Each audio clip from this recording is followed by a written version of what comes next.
నమస్తే దోస్తులు, ఎట్లున్నారు? ఇయాలటి తెలంగాణలో ఉన్న ముఖ్యమైన ముచ్చట్లేందో చూద్దాం. కాళేశ్వరం స్కామ్ లో కీలక పాత్ర హరీష్ జైన్ అని చెప్పిండ్రు కేసీఆర్ కుమార్తె కవిత. అందుకే రెండో విడతల హరీష్ ను కేసీఆర్ ఇరిగేషన్ శాఖ నుంచి తప్పించిండని చెప్పుడు సంచలనంగా మారింది.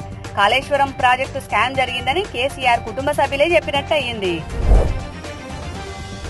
కాళేశ్వరం స్కామ్ మీద సిబిఐ చేత ఎంక్వైరీ జరిపించాలని రేవంత్ సర్కార్ కేంద్ర హోంశాఖకు లేఖ రాసింది.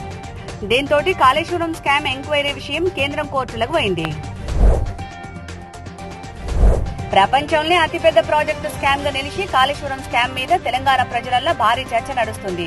ఇన్ని రోజులు స్కామే చేయలేదని చెప్పిన బీఆర్ఎస్ ఇప్పుడు మల్ల గులాలు పడుతుంది. గణేష్ నిమజ్జనానికి భారీ ఏర్పాట్లు చేసింది రేవంత్ సర్కారు. హైదరాబాద్ హుస్సేన్ సాగర్ లో 10 ఫ్లోర్ ట్రాష్ కలెక్టర్లు, ఎస్కలేటర్లు, 10,000 వాహనాలను సిద్ధం చేసింది. 35 లక్షల వాటర్ ప్యాకెట్లను కూడా అందించనుంది. భారీ భద్రత ఏర్పాటు చేసింది.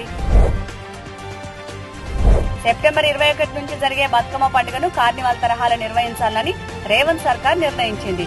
సెప్టెంబర్ 27న కార్నివాల్, 28న గిన్నిస్ వరల్డ్ రికార్డ్ కార్యక్రమంతో పాటు 30 వరకు పలు కార్యక్రమాలు నిర్వహిస్తుంది.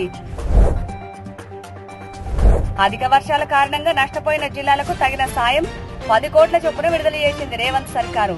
సాధారణ నష్టం ఉన్న జిల్లాకు 5 కోట్ల చొప్పున విడుదల చేసింది. ఇక ఈ తెలంగాణలో ఉన్న ముఖ్యమైన ముచ్చట్లు రేపు మంచి మంచి ముచ్చట్లతోటి మళ్ళీ కలుద్దాం.